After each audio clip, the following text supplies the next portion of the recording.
My story, my father was diagnosed with stage 4 lung cancer in January 2014. He passed away November 7th of the same year. As his caregiver, there are a few things that I wish I had known going through that process. The first thing is, although I was familiar with Lung Cancer Initiative because I had been invited to a race the year before, I wasn't familiar with Lung Cancer Initiative. I didn't know what they did. I didn't know how they could help patients and caregivers as they're going through a lung cancer diagnosis. And I feel like knowing those things would have perhaps allowed my sister and I to make some better informed decisions as to my dad's care. The hospital didn't provide any information. His doctors didn't provide any resources or information.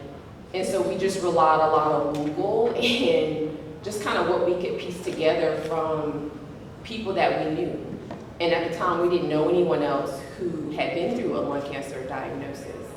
After he passed, I became more involved in the Charlotte branch of the 5Ks, and I've been the chairperson there for a few years now.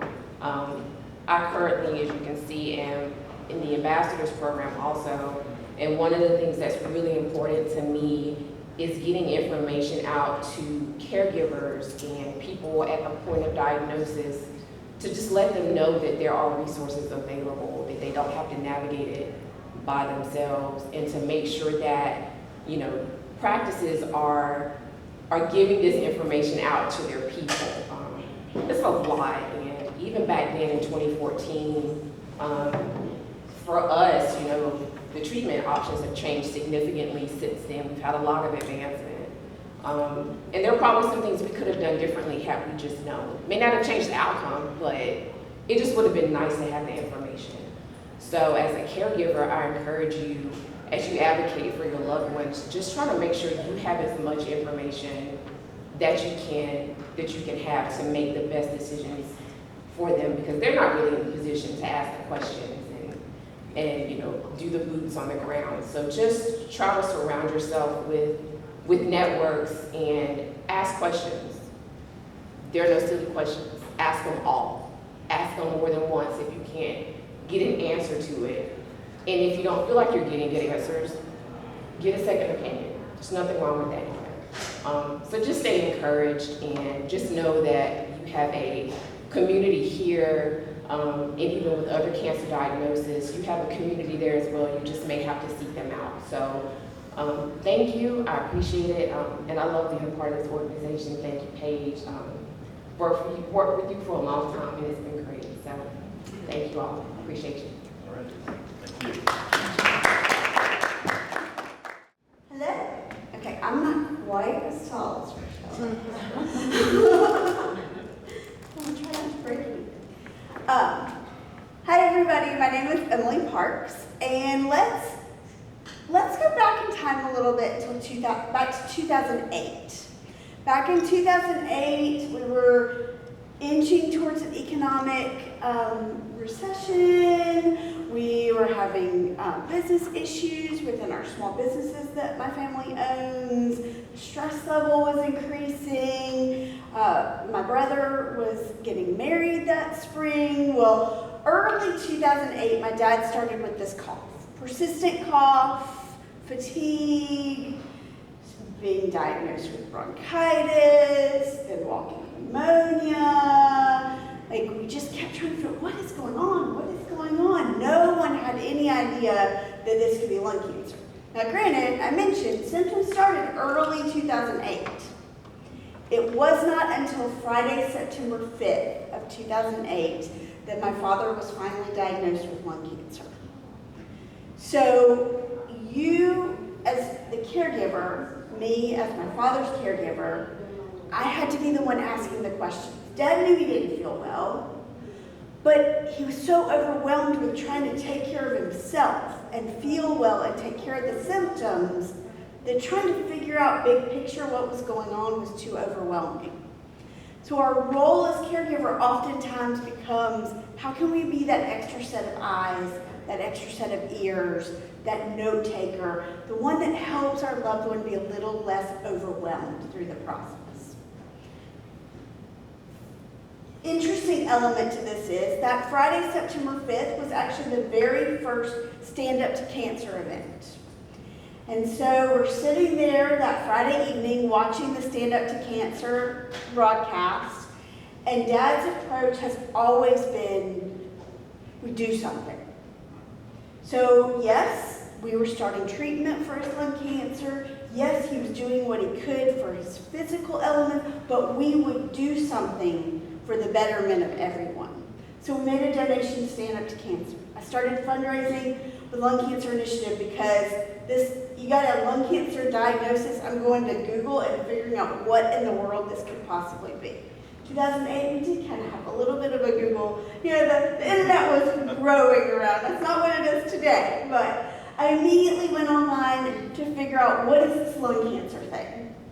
And so I found Lung Cancer Initiative. So that, Emily, we do something. We do something. Was, okay, I'm getting involved. Dad wasn't physically able to do all the getting involved, but I could do the getting involved for him. And sometimes as caregivers, that's what falls on us. We're the eyes, the ears, the extra note taker, but we're also the boots on the ground that Raychelle was talking about. We're the ones getting out and getting involved. One of the lessons that I've learned over the years, and one of the things that I've worked with Lung Cancer Initiative on, is that there's always something that we can do. Always something that we can do. So I live in Raleigh. My dad was in Winston-Salem. I was back and forth 2, sometimes 3 times a week, back and forth. I was putting the prescriptions in the pill box for him. I was hiring the caregivers to be there with him. I was providing support for Mom. I had just started my business in 2007, was still working my full-time job and was doing this caregiving, was going back and forth. I remember one evening getting in my car. It was dark outside because I'd been there all day doing caregiving, but I needed to be home to work with a client the next morning and had meetings the next day. And so I'm hopping in the car, and next thing I know, I had dropped my cell phone in a cup of sweet tea in the cup holder in the middle of the car. Well, for normal folks, that would have been a red flag that, okay, wait, you need to slow down a little bit, Emily. But, I'm stubborn, I'm persistent, there's always something to be done, we keep plowing forward, right? So a couple of months later, I'm still doing all the pills for Dad, all the caregiving for Dad, 2 or 3 times a week, back and forth, being support for Mom, going to all the doctor's appointments to help take notes, the eyes, the ears, da-da-da.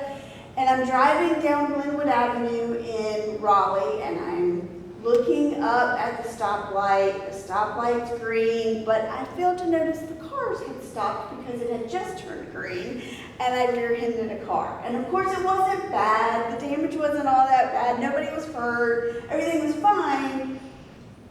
But that was my reminder that we as caregivers can be only as good for the loved one we're taking care of as we are for ourselves. And if I'm not taking time to sleep and eat and breathe and stay hydrated and meditate, then I cannot be what my loved one needed. Whether it was my father, or now I'm the primary care partner for my mother with dementia, if I'm not taking care of myself, then I'm not able to help take care of them. So, extra eyes, ears, and brain for our loved one, always something to do. Can't best meet our loved one's needs if we're not caring for ourselves. And what goes hand in hand with that is the 4th thing that I learned, which was as I volunteered more and more with Lung Cancer Initiative, as I got more involved with advocacy work, caring for my loved one, but also interacting with other caregivers, is that we're not meant to do life alone. You'll notice that part of the strategic planning process that our board of directors has been working on, and our staff and all of our community has been working on, will include a caregiver element to it. Because what I've learned as a caregiver, and what I've learned as part of the board of directors, and what I've learned as a volunteer, is that every one of us in this room as a caregiver, we have to communicate and collaborate and have community with one another as much as our survivors are having community in the other room. So my heart goes out to everyone in this room, and stay connected with each other in this room, because humans aren't meant to do life alone. So thank you. Thank you, Emma.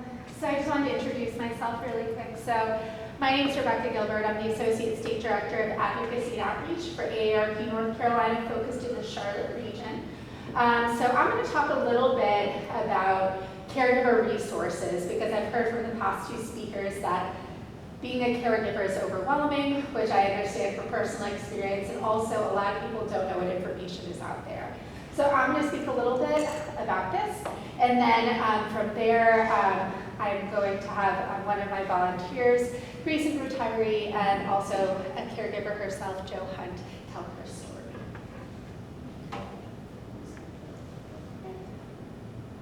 Okay, so this presentation briefly is going to go over caring for your family, friends, and loved ones, but also, as our previous speaker mentioned, if you don't care for yourself, first and foremost, it's really hard to care for others. So I'm going to briefly go through how to assess your loved one's needs and resources when you realize that they do need some care, finding help for yourself, including finding resources, creating a caregiving plan, additional resources that AARP has, and today what we're doing, caring for connecting with other caregivers. This is just a quote from our AARP founder, Dr. Ethel Percy Andrews, that I particularly like. And it says that it's only in the giving of oneself to others that we truly live. The human contribution is the essential ingredient. So as we know, as a family caregiver, you're required to juggle many tasks. There was a recent study that came out from AARP a month or so ago with some really interesting nationwide stats about caregivers, which says pretty much what all caregivers already know. A lot of times it's a full-time job that's unpaid, that requires a lot of mental labor, physical labor, and financial costs. I did, just talking about resources, I just wanted to briefly say we have a really great caregiving guide that's on our website. If you go to aarp.org/prepared-to-care, that really helps people who are just starting along their caregiving journey. As part of that guide, there's something called a framework for family caregiving. First of all, it includes helping you to assess what specifically the person you're caring for needs. Oftentimes it involves having the important conversations. Sometimes people who need care don't necessarily want it initially. It's really hard to kind of admit that you need that help. Although, a lot of us, myself included, are very stubborn, don't like to ask for help, and see it as a form of weakness when really it's not. But those important conversations are things that you can find in that caregiving guide. And there's also a needs assessment, so you can figure out exactly what kind of care they need, how to develop a plan, and life after caregiving. So I'm not going to go through all the pieces necessarily of that assessment, but it's important to be able to assess the situation of the person you're caring for when creating a caregiving plan. Engaging proper professionals, whether it's doctors or all kinds of therapists, social workers. We are experts in the emotions and those kinds of needs of the person we're caring for, but the medical needs, sometimes we have to leave that to the professionals. As I mentioned, you have to talk initially with the person you're caring for about their situation, what their wishes are. Sometimes the hard part is when their wishes might not be exactly what they need, and that's where these kind of challenging conversations come through. A lot of times when having these conversations, frequent communication is what's best, involving the right people, whether it be the medical experts, and also just do your research. And the important thing for people to know when you're caring for a loved one is that you do have their best interests at heart, and reiterating that, especially when having those tricky conversations. that needs assessment that I alluded to is a framework that AARP has created for helping to assess the needs and resources available to your loved one. So I'm just going to go through these kind of quickly. First thing, assessing finances. As we know, medical care and additional caregiving help that you may need can be expensive, and it can be kind of sensitive. Another thing we work on at AARP is helping folks navigate their finances as they get older, and it can drive a lot of the decisions that you make in regards to how you're going to care for your loved one, but those are part of the discussions that you have to have. Legal affairs, it's really important to talk with your loved one about those, especially while they're still in a place to make those decisions.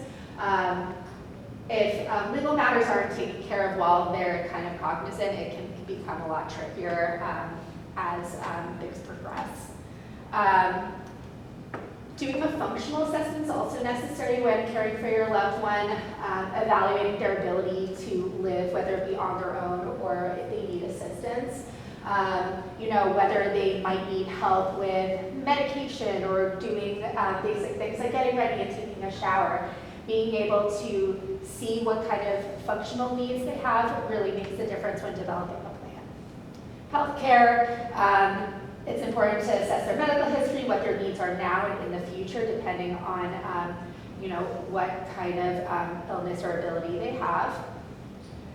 This is actually a really important one, assessing socialization. So staying socially connected is really important as you're caring for someone, especially because a lot of diseases, whether it be lung cancer or otherwise, can be extremely isolating. I think of a personal experience with my uncle where he ended up having a stroke and he's in a assisted living facility now. But a lot of his cognitive abilities declined because a lot of it was during COVID and he was isolated, and it really impacted his ability to kind of take care of himself in the long run. Housing is actually another one that's really important. A lot of people, whether it be people who need care, older adults, want to remain in their home or in their community as they age. It's important for socialization, it's important for comfort. So making sure that that home is safe is really crucial. AARP also has something called a home fit guide, where it gives kind of easy and long-term fixes for how to modify one's home as they get older to make sure it is safe for their differing or evolving needs if they do have some kind of illness. Transportation is also important to assess what transportation options they have.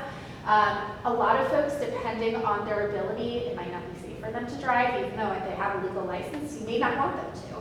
So it's important to assess that piece. Also, assessing home and community-based services is also essential.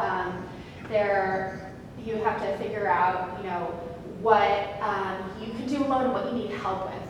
And as I mentioned, we can't do all of it alone. As the two folks who shared their stories prior, it can be extremely overwhelming, and get assistance in additional home caregiving services is often essential. It's expensive. So being able to kind of assess where those abilities are.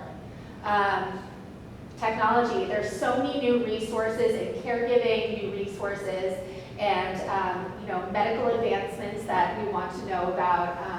So it's important to be able to see what options there are. Also, in addition, technology can be a great resource when helping your loved one who might not be super mobile get access to their healthcare appointments. Telehealth is huge, being able to access their test results on MyChart, and being able to take advantage of all those technological tools is really helpful when you're a caregiver. Hey, you might be able to have access to their Atrium account or something and be able to help them manage their appointments. And assessing what their abilities are and what their needs are also essential. Lastly, compassionate care. This is a tough one. People don't want to talk about, but it's important to chat with your loved one about their wishes for compassionate care and end-of-life care. Make sure that everything's in order and that they're understanding of all the options and costs. So next, once you've assessed all these factors, it's important to use those to craft a plan to care for your loved one, whether it be you're starting a care plan, revising a plan because needs have changed. Building a team is also essential. As chatted about earlier, we cannot do this alone. So it's important to engage people like family and friends, local government services or agencies like the VA, caregiver support, like those in-home care, or if there are people who can help pick up your kids or clean their house, make it just a little bit easier for you. And then there are also the professionals, the paid in-home caregivers, whether it be a case manager, a home health aide. Building your team ensures that you don't have to do it alone, and that there are all these resources, some paid, some not, that can be part of your community that can really aid you in this caregiving journey. And then as we chatted about, caring for the caregiver is essential, especially you don't care for yourself, you're not able to fully care for loved ones. I have to tell myself this all the time when I am exhausted dealing with a crazy 2-year-old. If I am not making sure I'm getting enough sleep, hydrating, as you mentioned, being conscious of the world around me, it's almost impossible to be able to care for your loved ones and be present and give them the best care that they need. Self-care tips, we tell them to ourselves all the time, but sometimes we just gotta revisit. Making sure you get the right mental health options, whether it be counseling or respite care. There are lots of great respite services in Charlotte, I know. Making sure you protect your financial security, all different ways to really take care of yourself so you can take care of others. And then grief and life after caregiving. This is also a hard one because, if you are so fully ingrained in this caregiving lifestyle and then the person you are caring for is no longer with us, a lot of people kind of lose a sense of self, a sense of identity, because that was kind of all that they were doing very intensely for a period of time. It's important to seek your own mental health services and take care of yourself again. Make sure you honor and celebrate the life of your loved one. Be okay to kind of sit in the grief and kind of be able to assess how you're feeling and be honest with yourself. And maybe set new goals. I mean, it's easy to say, hey, my goal is caring for my loved one now. My goal is going to be to knit a blanket. No, it's not the same. But it's important to set new, different goals for yourself for this new time in your life, this new chapter. So in summary, what I chatted about before I kick it over to Joe is before you're creating a caregiving plan, being able to assess the needs of your loved one and assess the help necessary, making sure you find the right caregiver support, whether it be volunteers, family members, paid caregiver staff or physicians, creating a caregiving plan, caring for yourself, preparing for the inevitable life after caregiving. And then finally, resources. AARP has a ton of resources. I touched on that caregiving guide, which is a really, really great resource. There's also online a home fit guide that I kind of touched on when I was talking about helping the person you're caring for age in place if they choose to stay in their homes, keep it safe with their evolving abilities. And there are also family caregivers discussion groups with AARP, and then there are local community partners that we work with in Charlotte. One we work with a ton is called the Frankie May Foundation, which offers respite services, and I really like them. I think they're wonderful. And there are a lot of caregiver support groups in community that can be really helpful to connect with folks who are in the same journey, the same chapter as you. So in conclusion, I shared, the assessments that you can go through for helping you create that plan, creating that caregiving plan, all the different resources that AARP has available, as well as all local partner communities, and connecting with family caregivers as we're doing today is essential to know that you are not alone in this journey. There are others right there with you, and you are doing extremely valuable and important work. So, with that said, I wanted to kick it over to Jo Hunt. She is an AARP volunteer and recently evolved full-time caregiver, and she's going to talk a bit about her story. Yes. Can you guys hear me okay if I stand down here? Okay, I'm going to get a little closer to you all. So really, one of my goals for you all today is just to encourage you and hopefully leave you with some inspiration in the position of a caregiver. And what I will tell you is that every good story, at least every good fairy tale, starts with a prince and a princess, and that's how my story started. I recall it was 41 years ago when I saw Mr. Tall, Dark, and Handsome across the room, and I just had to walk up to him and introduce myself. So I summoned all the courage I could, walked over to him, and he was wearing one of those shiny blue Adidas sweatsuits that were all the rage in the 80s, and some really cool sunglasses. And I introduced myself to him, and he just looked at me, tipped down those sunglasses, and said, "How you doing?" And honestly, I thought, I can't believe this guy, but I'm in love with him. Mr. Cool was definitely going to be a part of my life, and what I will tell you is that we ultimately fast-forwarded, we did the marriage thing, but we also started working, earning, traveling, just like any good fairy tale. We wanted to look like what it looks like on Facebook, the happy ever after. The thing that we didn't know, though, was that we had this thief that was hanging out around our life, and we just had no idea it was getting ready to strike us.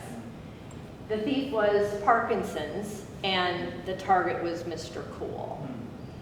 What happened after that, and what I would say is there are thieves in all of our lives. I mean, y'all are here today because a lot of people have been robbed of their health because of lung cancer or other diseases.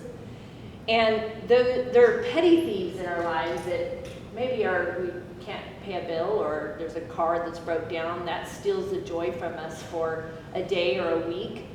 But those, I call them Ocean's 11 heist level thieves that just sucker punch you and take the life out of you and go, now what? What am I going to do now? And we were there. What I have learned in my journey is a lot, and I've been caring for my husband for almost 25 years. He was early onset, and so at 39, he was diagnosed with Parkinson's, and eventually it was starting to look like we were really going to be in a very dire strait with a very young man dealing with a debilitating disease. But I've learned a lot of life skills that I think caregivers must have, and because of time, I'm only going to share 3 with you, but there's lots. The first one you've heard already several times today. You must have a community. And I learned that along the way because I realized I can't do this alone. There's a quote by Jane Howard, and she says you can call it a village, you can call it a community, you can call it a network, you can call it whatever, a tribe, but you must have one. And I think if we learned anything from COVID, from the pandemic, we learned that isolation, being alone, doing things on our own is not good for our mental health, it's not good for our physical health, and it's not good for our souls. It just depletes you. And I realized along the way that it's super easy to say, hey, I need your help, but it's really hard to get people to understand that you really need their help. So have a community. The second thing is plan for the plan that doesn't go as planned. Why I say that is because when I was standing in front of Mr. Cool and vowing to love, honor, cherish, I think I said obey, I was promising all sorts of stuff. And when I said in sickness and in health, I know I was not thinking a debilitating disease. I was thinking a cold or a flu.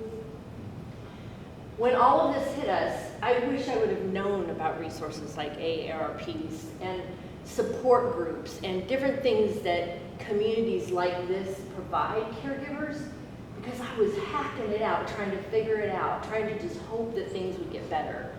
And what I ultimately found out is I needed to have a plan for his care, plan for other things like powers of attorney and all these things that come up when you are caring for another person. But that there are tons of resources that are out there that help you plan for the plan that didn't go as planned. Because it probably won't go as planned even after you have the plan. My dad has a saying, he says, my plans are in jello. And sometimes I think my plans have to be in jello too. I gotta have a little wiggle room, it's kind of firm.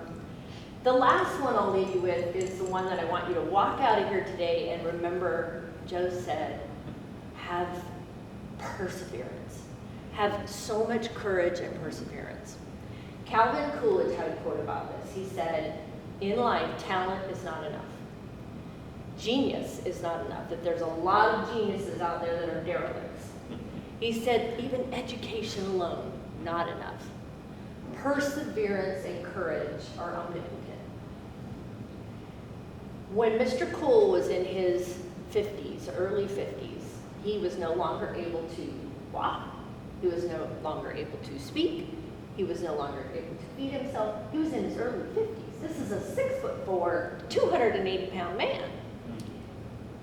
I was so out of sorts to try to find solutions that I was talking to anybody and everybody in a neurology field or in a field of Parkinson's mobility disorders to just find answers.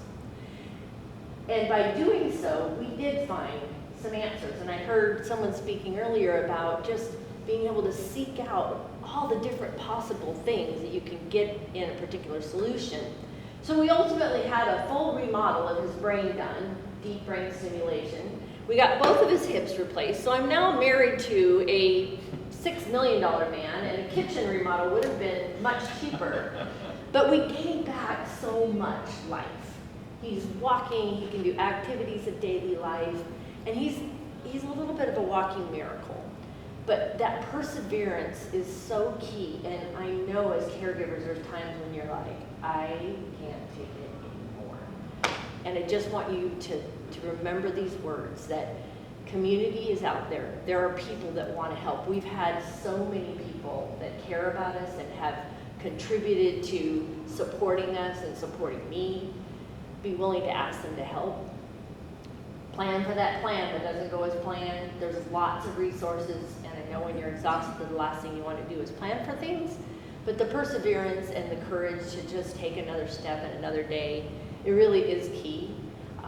I have a friend that sends me messages all the time, and I keep them really close, and so I'll leave you with it. She's like, Joe, I'm in your posse. I'm in your army. I'm here to help you. You don't have to go at it alone.